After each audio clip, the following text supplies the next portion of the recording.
January 1945. A bitter wind cuts across the frozen grounds of a remote Japanese POW camp in the Philippines.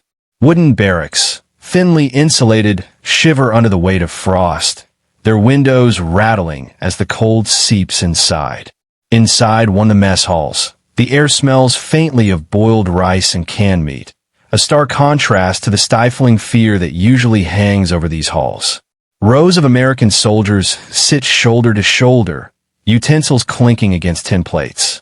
Black and white, brown and tan, young men from every corner of the United States eat together, talking, laughing, passing rations. There is no segregation, no hierarchy beyond the casual nod of a superior officer. Outside, Japanese women prisoners watch from the shadows. Eyes wide, hands gripping the rails, they can hardly comprehend the scene. In their experience, order is strict, ranks are unbroken, and every meal is a reflection of social discipline. Here, it is chaos made human. Whispers of disbelief ripple among the prisoners. How could soldiers from a foreign country, rivals in war, sit together so casually? Without fear, without deference, without separation? The sight lingers, imprinting itself on their memory. For the first time, the rigid lines of military life, as they knew it, seemed to blur. And in that moment, a quiet, unspoken tension begins to unfold, one that will reshape how they see the men who hold their fate. By late 1944, the Pacific War had entered a decisive phase. The Allies were advancing steadily across islands once held firmly by Japanese forces. American and Filipino troops had reclaimed territory after months of grueling combat, and the Japanese military, though still disciplined and formidable, was under strain. The war had become as much a test of endurance as a strategy. Supply lines were stretched, morale faltered, and prisoners of war, especially women, faced conditions that were often harsh and unforgiving. Japanese POW camps were structured with rigid hierarchy. Authority was absolute, both among prisoners and from the guards. Rules were enforced with strict adherence, and any deviation from protocol could mean severe punishment. Women prisoners, often former nurses, clerks, or auxiliary personnel, were expected to follow orders unquestioningly. Meals were distributed according to rank or status. Segregation was implicit, with senior officers eating separately from lower-ranked prisoners. Privacy, dignity, and even basic sustenance were carefully rationed to reinforce hierarchy and control. These rules were ingrained in Japanese military culture, which prized order, discipline, and the visible maintenance of authority. In contrast, American military practice in 1944 had evolved along markedly different lines. The U.S. Army, though structured hierarchically, emphasized adherence to international law, particularly the Geneva Convention. POWs were to be treated humanely, without distinction of race or gender. Within camps, officers often encouraged integrated activities, shared work details, communal recreation, and mess halls where all soldiers, regardless of color or rank, dined together. Efficiency and morale were key. A soldier who ate well and felt respected was more likely to follow orders and maintain cohesion. Even in the harshest environments, American commanders recognized the strategic value of humane treatment, not only as a legal obligation, but as a psychological tool. The contrast between the two systems could not have been starker. Japanese women prisoners had spent weeks, even months, observing the strict separation of officers and enlisted personnel, the careful rationing of food, and the strict monitoring of behavior. To witness Americans eating together, sharing, talking freely, and displaying no deference beyond polite civility was disorienting. For these prisoners, who had been trained to internalize hierarchy as an essential part of life, the scene challenged everything they believed about military discipline. Food itself became a symbol of this cultural divide. In Japanese camps, meals were modest, often repetitive, and served according to strict order. In American mess halls, even the simplest rations were served efficiently, with attention to fairness and accessibility. Soldiers of different backgrounds ate side by side. No one was denied food due to ethnicity, rank, or social standing. To the prisoners observing from the barracks, it appeared almost indulgent, yet orderly in its own, very different way. Even the environment reflected these differences. American camps were often colder in structure, but warmer in interpersonal atmosphere. Guards, though armed and vigilant, interacted with POWs in ways that balanced authority with civility. Japanese camps, by contrast, reinforce hierarchy through both physical barriers and psychological control. The presence of barbed wire, separate sleeping quarters, and strict meal rotations were constant reminders of the prisoners' subordinate status. This stark divergence set the stage for what the Japanese women would experience. A revelation not only about American military conduct, but about a fundamentally different approach to humanity in war. It was a subtle lesson in cultural philosophy, delivered not in speeches or regulations, but in the simple, everyday act of sharing a meal. And yet, even as the prisoners watched, they were hesitant to comprehend it fully. Could such behavior, casual, unsegregated, respectful, truly exist in a military context? Or was it a temporary illusion, one that would dissolve under the pressures of combat and authority? That uncertainty would define the next weeks, shaping interactions, reactions, and ultimately, the prisoners' perception of the Americans who held their fate. From this cultural and operational backdrop emerges the human story, a story not just of survival, but of confrontation with the unfamiliar, the ethical, and the humane. And it is within this framework that the angles of human emotion, leadership philosophy, and moral contrast begin to take shape, revealing the depth of what these women were witnessing. While the first section established the broader war setting and the physical environment of POW camps, the cultural and doctrinal contrast became even more pronounced upon closer inspection. Japanese military doctrine emphasized absolute obedience, strict hierarchy, and the subordination of individual needs to the collective good.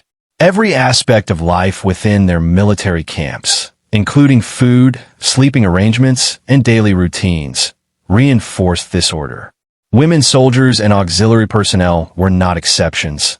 They were expected to internalize the same discipline as their male counterparts. Meals, for instance, were more than nourishment. They were a rehearsal in hierarchy. Seniority determined who ate first, and small deviations could trigger reprimands. Privacy, modesty, and respect for rank were paramount, and any sign of casual camaraderie across ranks could be seen as insubordination. For the Japanese women observing American soldiers, these expectations clashed directly with what they now saw before them.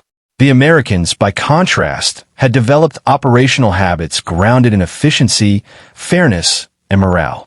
The egalitarian dining arrangements in their camps reflected not only legal obligations under the Geneva Convention, but also a broader cultural philosophy. Respect and equality could coexist with discipline. Meals were structured, yes, but rank rarely dictated where a soldier sat or how food was shared. Soldiers of different races, social backgrounds, and even regional cultures ate side by side, laughing, conversing, and maintaining order without coercion. To the prisoners, this lack of rigid separation was astonishing. The psychological effect on the Japanese POWs was profound. Initial reactions ranged from disbelief to quiet suspicion. Some women hesitated at the barracks windows, unsure whether this behavior was genuine or a trick, a temporary facade designed to lower their guard. Others felt a flicker of hope, an almost imperceptible relief that the Americans were not bound by the same harsh codes that had governed their lives. This emotional tension, the mixture of awe, fear, and curiosity, created a slow, subtle transformation. The prisoners' understanding of authority, discipline, and morality began to shift, even if unconsciously. Beyond the human dimension, the operational reasoning behind American egalitarian practices became apparent. Military leadership recognized that treating POWs humanely reduced resistance, improved compliance, and preserved order. In contrast to Japanese doctrine, which relied on fear and rigid control, American commanders understood that moral conduct and fair treatment could be strategic tools in warfare. For the Japanese women, witnessing such a system was both confusing and enlightening. They were seeing a military power that integrated compassion with command, equality with discipline, a concept nearly alien to their cultural conditioning. Interactions were subtle but significant. Guards enforced rules, yet they did so without humiliation. Rations were distributed fairly, with attention to nutritional needs and equitable portions. Mess hall arrangements encouraged conversation and communal behavior, yet authority remained intact. The women, confined to observation and occasional labor details, noted these practices meticulously. Every shared smile, every moment of casual exchange, contrasted sharply with the rigid hierarchy they had known.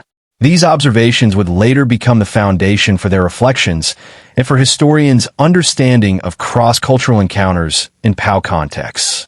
In parallel, the Americans themselves were conscious of these contrasts. Officers knew that the prisoner's surprise at integrated dining could be leveraged to foster cooperation. Discipline did not require intimidation. It required respect. For Japanese prisoners accustomed to fear-based control, this approach created both tension and curiosity. It was a quiet revolution within the walls of the camp. The act of eating together, unsegregated, carried more weight than any speech or command could convey. By the end of this period, the Japanese women had internalized a basic, if reluctant, understanding. The rules of authority and hierarchy could function differently and still maintain order. Their astonishment, tempered by reflection, prepared them for the upcoming moments of direct human engagement that would define their daily experience. It set the stage for a deeper exploration of human, tactical, moral, and cultural angles, each revealing layers of meaning behind what might seem like a simple act, sharing a meal. The prisoner's incredulity was not just about food, it was about the underlying philosophy it represented. In the next sections, we will examine the story from multiple perspectives: the human emotional responses, the leadership strategies of the Americans, the moral and legal frameworks at play, and the psychological reverberations across cultural divides. Each angle reveals how ordinary acts, like a communal meal, can challenge expectations and reshape understanding in the midst of war.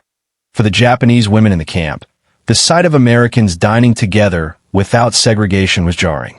Their lives had been governed by rigid routines and unyielding hierarchy. Every interaction was measured, every gesture evaluated for propriety and rank. Witnessing soldiers of differing races and social backgrounds sit side by side, laughing and sharing food freely, defied everything they had been taught. Some women gripped the railings of their barracks, eyes wide in disbelief. Others whispered in hushed tones, attempting to rationalize what they were seeing. Over days, this emotional dissonance deepened. Initial disbelief gave way to cautious observation, as prisoners noted the consistent fairness in American behavior. They saw no favoritism, no intimidation, no hierarchy influencing the distribution of meals. Even those who had been conditioned to expect harsh punishment began to perceive a subtle dignity in the Americans' conduct. Meals became a lens through which the prisoners assessed character, morality, and intent. It was a quiet, psychological transformation, a human response not to combat or propaganda, but to simple, humane behavior. The egalitarian practices were not accidental. American officers were deliberate in their approach, understanding that discipline could coexist with humanity. Commanders recognized that a POW who felt respected and safe was more likely to cooperate, maintain order, and avoid unrest. Officers ensured that mess halls operated on fairness, that every soldier, regardless of race, background, or rank, could eat alongside others without fear of reprisal. Leadership extended beyond the formal enforcement of rules. Officers encouraged subtle acts of respect and civility, knowing that these small gestures could profoundly influence morale. For Japanese women observing from the barracks, this invisible philosophy of command was as striking as the meals themselves. Authority did not require fear. It could be maintained through fairness and moral consistency. This approach contrasted sharply with the rigid, punishment-driven hierarchy they had experienced in Japanese military culture. Cultural context magnified the impact of American egalitarian practices. Japanese military culture valued hierarchy, obedience, and ritual. Deviations from protocol, even small ones, were considered signs of weakness or moral failure. Conversely, American military culture prioritized equality under the law, respect for individual dignity, and the practical management of morale. For the prisoners, this clash was bewildering. Sharing a meal without segregation was more than a procedural difference. It was a cultural statement. It suggested a worldview in which authority could be flexible, human empathy could coexist with command, and personal dignity was preserved even within the strict confines of military life. The Japanese women were forced to reconcile their internalized expectations with a new, unfamiliar model. The act of eating together became a symbol of the broader divergence between the two societies at war. Another dimension of the experience was moral and legal. The Americans were bound by the Geneva Convention, which mandated humane treatment of prisoners. Adherence to these international laws was both ethical and strategic. By providing fair rations, proper shelter, and respectful treatment, the Americans demonstrated the practical and moral superiority of their approach.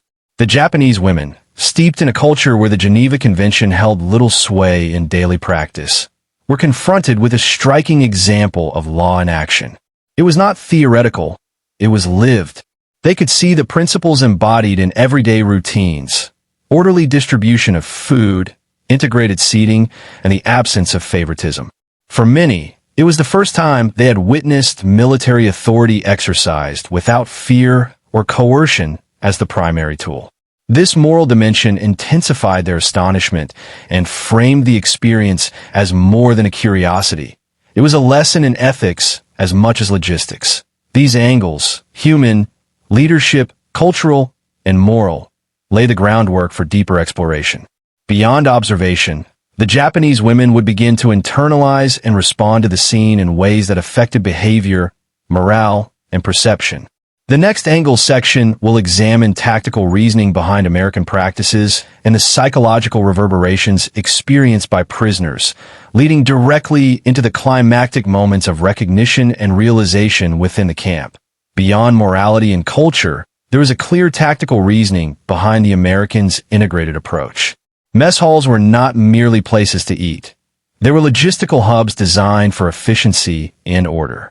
By eliminating rigid segregation, the U.S. military streamlined food distribution, reduced conflicts over seating, and encouraged self-regulation among soldiers. This approach minimized wasted time, prevented disputes, and allowed officers to focus on broader strategic priorities. For Japanese women observing this system, the tactical logic was subtle yet evident. Where their own camps used hierarchy and separation to enforce order, the Americans relied on shared responsibility and implicit trust. Meals were structured yet flexible, disciplined yet egalitarian. This efficiency reinforced the perception that the Americans were organized in ways fundamentally different from what the prisoners had known, combining fairness, order, and practicality in a single, observable practice. The long-term psychological impact on the Japanese women prisoners was profound. Initial shock and disbelief gradually transformed into cautious admiration and reflection. Observing Americans eating together without fear or prejudice challenged deeply ingrained assumptions about authority, discipline, and morality. Some prisoners began to see that respect did not require fear, that order could coexist with fairness. Others were unsettled, questioning their previous understanding of military power. Conversations in the barracks grew subdued, contemplative, as women exchanged interpretations of what they had witnessed. Even small interactions, a nod from a guard, the passing of a utensil between soldiers of different backgrounds, carried disproportionate weight. These moments became psychological markers, slowly reshaping prisoners' expectations of human behavior within a military context. Another lens through which the situation can be understood is ethical. The Japanese women had been conditioned to internalize strict hierarchy, sometimes at the cost of personal dignity or well-being. Observing Americans operate differently offered a stark moral contrast. It highlighted that authority could be exercised ethically, that human dignity need not be subordinated to rigid power structures. This realization was not merely academic. It had immediate emotional effects. Prisoners experienced relief, curiosity, and even a sense of cautious empowerment. For some, this marked the first time in months that they felt observed as human beings rather than mere cogs within a military system. The ethical contrast deepened the significance of a seemingly simple act, eating together, transforming it into a symbol of respect, morality, and humane governance. Connection to next section. These additional angles, tactical, psychological, and ethical, complete the multifaceted analysis of the POW experience. They set the stage for the climactic moments when the Japanese women move from observation to direct confrontation with what they cannot fully reconcile: the everyday normalcy, equality, and civility of American soldiers under extraordinary wartime conditions. These moments of realization and internal reckoning form the narrative's turning point, where cultural assumptions are tested and human perceptions irrevocably shifted. It was early February 1945. The sun rose weakly over the Philippine camp, casting long shadows across frost-lined wooden barracks. The Japanese women prisoners, who had spent weeks observing from the sidelines, were now drawn closer to the daily routines of the American soldiers. The moment that would challenge their deepest assumptions arrived not with fanfare or confrontation, but with quiet, undeniable normalcy. A communal meal in the mess hall. Inside, soldiers filed in, carrying tin plates and cups, their footsteps echoing against the wooden floor. Officers and enlisted men moved side by side, voices blending in casual conversation. There were no assigned sections for rank, no separation by color, no rigid order beyond the polite efficiency of service. Meals were served in unison, utensils passing between hands of every hue, voices exchanging stories of home, of battles fought and endured. The Japanese women watched from a small observation area, barely daring to breathe. Eyes widened, hands gripping the rails, their disbelief palpable. Many had internalized the notion that military order was inseparable from fear and hierarchy. Here, they saw a different model: authority maintained not by intimidation, but by respect. Discipline enforced not through separation, but through shared understanding and communal responsibility. A particularly striking moment occurred when an American sergeant, noticing a shortage of rice on one table, calmly signaled a cook to redistribute portions. No argument arose. No tension flared. Soldiers adjusted without complaint, and the meal continued seamlessly. For the prisoners, this was almost incomprehensible. In their world, such an incident would have required a formal reprimand or a rearrangement according to rank, with officers enforcing compliance through fear. The Americans' method, quiet, practical, fair, was both alien and mesmerizing. Over the following days, these small, repeated acts began to erode the prisoners' initial incredulity. They saw the same patterns: shared laughter, mutual respect, and cooperative behavior in every aspect of dining. Even those who had initially resisted accepting this as genuine began to notice the consistency. The Americans were not performing for appearances. This egalitarian behavior was the norm, embedded in the daily rhythm of camp life. The tension among the Japanese women grew complex, all mixed with suspicion, respect intertwined with confusion.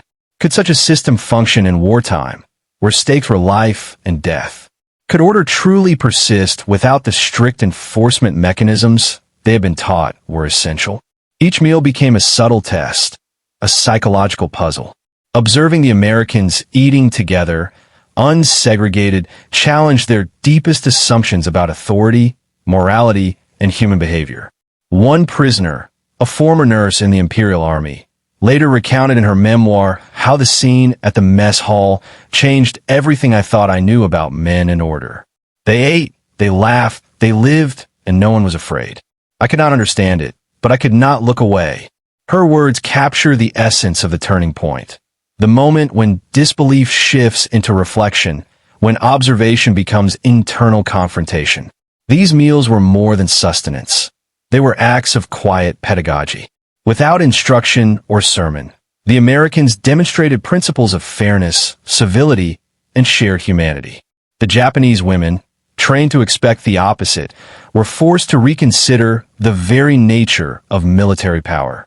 Authority need not crush individuality. Discipline could coexist with compassion. Even in war, human dignity could survive. And yet, the process was gradual. The prisoners did not immediately accept or embrace what they saw. Skepticism lingered, whispering doubts and urging caution. But with every shared meal, every equitable distribution, every moment of unsegregated interaction, the psychological grip of ingrained hierarchy began to loosen.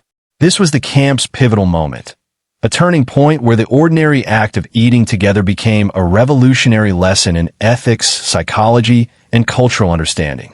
By mid-February, the transformation was visible.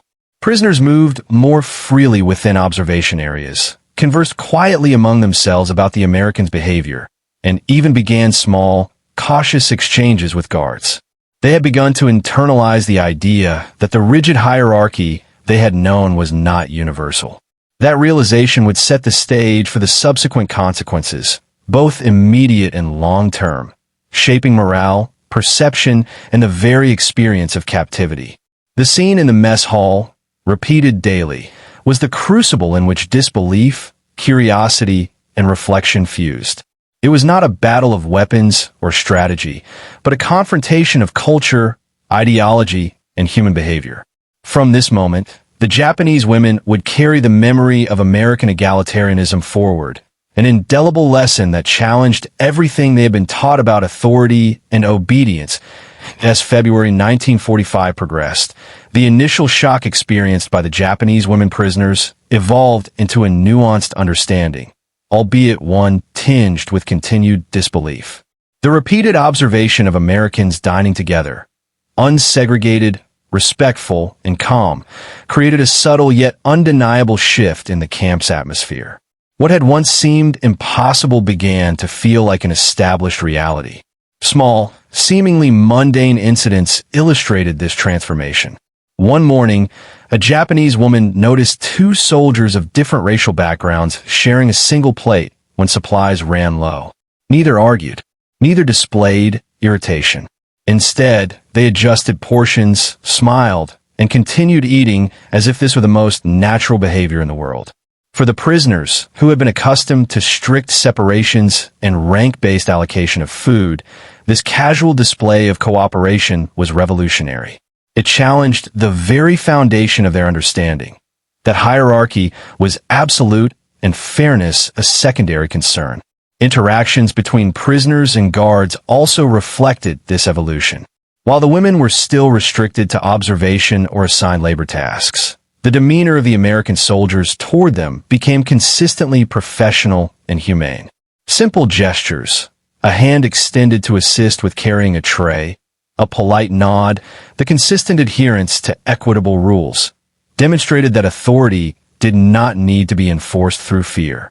This consistency over days and weeks built an invisible bridge of trust, one that slowly eroded the prisoners' innate suspicion. By mid-February, even the more skeptical prisoners began acknowledging the psychological implications of what they were witnessing. One woman, formerly a clerk in the Japanese military, described the experience in her post-war memoir. At first, I thought it was a trick, a game. But day after day, nothing changed. They were always like this, calm, fair, and together. I realized that perhaps our understanding of power was incomplete. Her reflection captures the gradual internalization of the Americans' approach. Respect and equality could coexist with discipline, and civility could persist even in the harshest conditions of war. The evolving camp atmosphere was subtle yet significant. Conversations among prisoners became quieter, contemplative, and, at times, even analytical. The women compared what they had known with what they were now observing. Their awe was intertwined with questions. Could such egalitarian conduct sustain order in a full-scale military operation? Could fairness truly coexist with the demands of command? Each meal, each interaction, reinforced the possibility that authority and compassion were not mutually exclusive. Some moments even bordered on levity. Prisoners occasionally caught glimpses of soldiers teasing one another during meals, exchanging jokes across racial and rank lines. Laughter, a sound nearly alien to the prisoners' prior experience in Japanese camps, echoed through the hall. It was not loud or chaotic, but measured, natural, human. These small displays of camaraderie humanized the Americans in the eyes of the women, turning them from abstract authority figures into individuals with whom shared human experience was possible. The cumulative effect of these daily observations was profound. What had started as disbelief evolved into a form of tentative respect, even admiration. The Japanese women began to recognize that the principles guiding American behavior, consistency, fairness, and ethical conduct, were deliberate, intentional, and deeply embedded in military practice. Authority could function without intimidation. Discipline could be maintained without fear. The simple act of eating together had become a catalyst for profound cultural and psychological change. By the end of February, the prisoners' perception of the camp had transformed. Mess halls were no longer scenes of incomprehensible behavior, but rather arenas where they could witness, learn, and slowly internalize a radically different model of military order. The initial shock had matured into reflection, setting the stage for the broader consequences that would follow. Morale, trust, and understanding were subtly shifting, not through force, but through the quiet demonstration of fairness and human dignity. This turning point, the realization that authority and compassion could coexist, was the defining moment of the prisoners' experience. It was not marked by dramatic confrontation or battle, but by the steady, consistent, and humane behavior of the American soldiers. The psychological imprint of these weeks would linger long after the war ended, influencing memoirs, reports, and historical accounts. As this chapter closes, the stage is set for the aftermath, where we explore the tangible consequences of this cultural encounter. Shifts in. The immediate effects of the Americans' unsegregated and humane practices were subtle, yet unmistakable. Within weeks of the Japanese women witnessing daily integrated meals, the atmosphere of the camp shifted. Prisoners, previously tense and cautious, began to move with more confidence within their assigned areas. There was less overt fear in their interactions with guards, and small conversations, once whispered with suspicion, became more frequent. Observing fairness and respect consistently reinforced the notion that these soldiers were guided by principles rather than intimidation. Records from the camp corroborate these psychological shifts. Guards reported fewer incidents of insubordination or conflict among prisoners.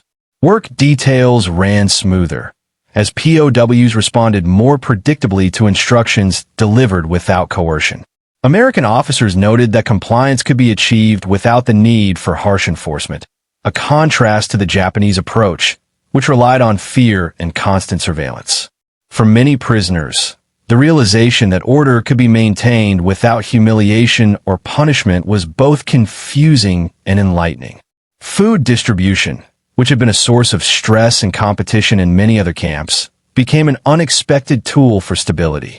Integrated mess halls eliminated disputes over portions or seating arrangements, and equitable allocation of rations fostered a sense of fairness.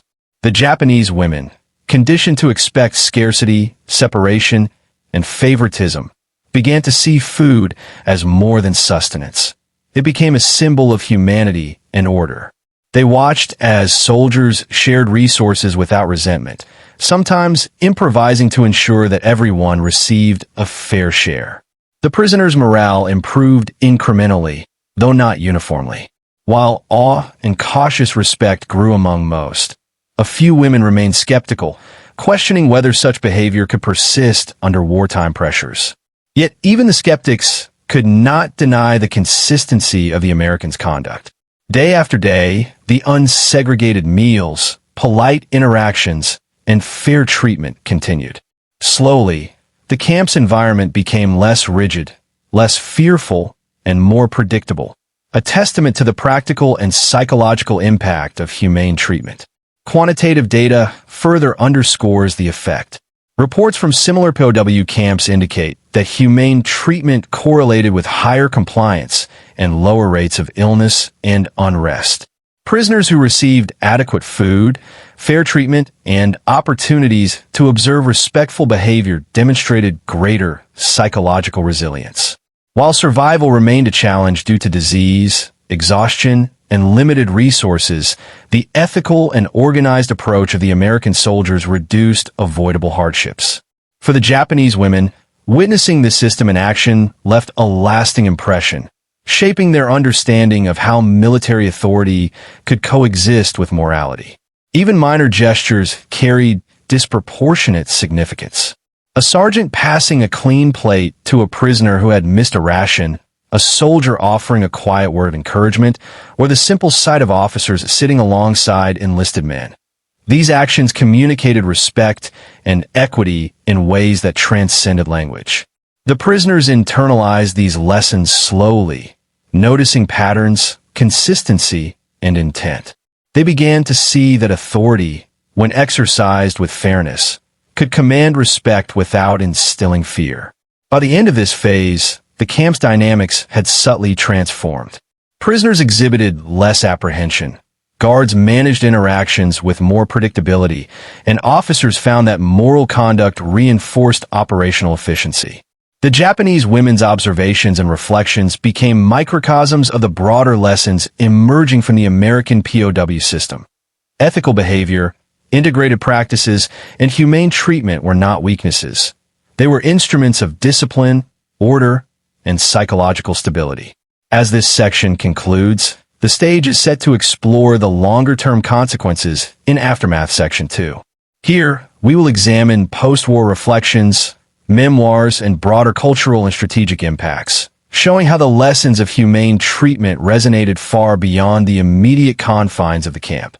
The long-term consequences of the Americans' humane and integrated practices extended beyond the immediate camp environment, influencing both the prisoners' psychological resilience and broader historical understanding. Many of the Japanese women who survived captivity later reflected on these experiences in memoirs, interviews, and post-war reports. They described an enduring sense of surprise and respect for a military system that could maintain order while honoring individual dignity. For several prisoners, the lessons were transformative. They reported that observing American soldiers eat together, converse freely, and treat one another, and the POWs, with fairness challenged deeply ingrained assumptions about hierarchy and authority. These experiences prompted reflections on their own military culture, on the rigid rules and fear-based discipline they had once accepted as immutable. In some cases, these insights influenced their post-war lives, shaping perspectives on leadership, morality, and human interaction. Military historians have noted that these small, everyday acts, integrated meals, equitable food distribution, consistent respectful behavior, had cumulative effects that extended beyond individual camps. They improved compliance, reduced tension, and fostered psychological stability. While conventional analysis of POW treatment often focuses on survival rates, disease control, and formal regulations, the Japanese women's observations underscore the profound human and cultural impact of consistent, humane practices. These moments of ordinary kindness became extraordinary in context, leaving impressions that endured long after liberation. The post-war reflections also reveal contrasts in cultural perception. Japanese women prisoners, trained to accept hierarchy as a moral imperative, came to understand that authority could function without fear. This realization challenged their assumptions about obedience, respect, and power. Even decades later, Many recalled the subtle but revolutionary nature of the experience. That civility, fairness, and shared humanity could coexist with military discipline, and that small, deliberate acts, like sharing a meal without segregation, could reshape perceptions of morality and leadership. The camp experience also informed broader military practices. The success of integrated, humane treatment highlighted the operational advantages of ethical conduct: lower resistance, improved morale, and a more predictable environment. These lessons contributed to post-war policy discussions on POW treatment and underscored the psychological and cultural dimensions of humane military governance. By demonstrating that discipline did not require fear, the Americans set a precedent that influenced later international standards and helped solidify the importance of moral conduct in conflict zones. Finally, these experiences underscore the human capacity to learn and adapt even under duress. For the Japanese women, the memory of American egalitarianism became a point of personal reflection, a symbol of how human behavior can defy expectations. The integrated meals, consistent fairness, and quiet civility of the Americans became lasting examples of ethical and practical leadership, lessons in dignity, empathy, and humanity.